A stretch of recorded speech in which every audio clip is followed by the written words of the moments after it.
Welcome to the final lecture of the OP section. We've learned many individual concepts: classes, objects, constructors, methods, and static fields. Now, let's bring them together to build a practical use case, modeling patient clinicals. 1. Defining the patient class. We start with the patient class. We immediately define a static field, patient_count, initialize to 0, and increment it within the parameterized constructor. The constructor also initializes instance variables for name, weight, and height. This sets up the data and the object counter. 2. Adding instance methods. We add 3 instance methods, all taking self. First, calculate_BMI is a calculation method that uses self.weight and self.height to return the BMI value. Second, update_weight modifies the internal state of the object.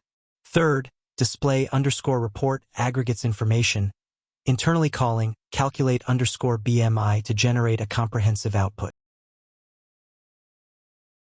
3. Testing the use case. We instantiate 2 patient objects, P1 and P2. The static counter correctly shows 2. We call P1.display_report, which shows the initial BMI. Then we call the state modification method, update_weight, which changes P1's internal weight.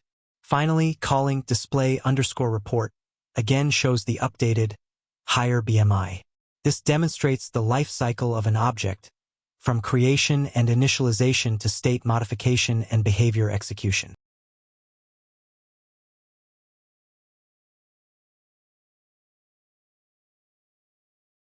To summarize, congratulations! You've built your first end-to-end OP model, applying the fundamental concepts we've learned. Okay, we are going to the next section, encapsulation, next lecture 17.01. Introduction.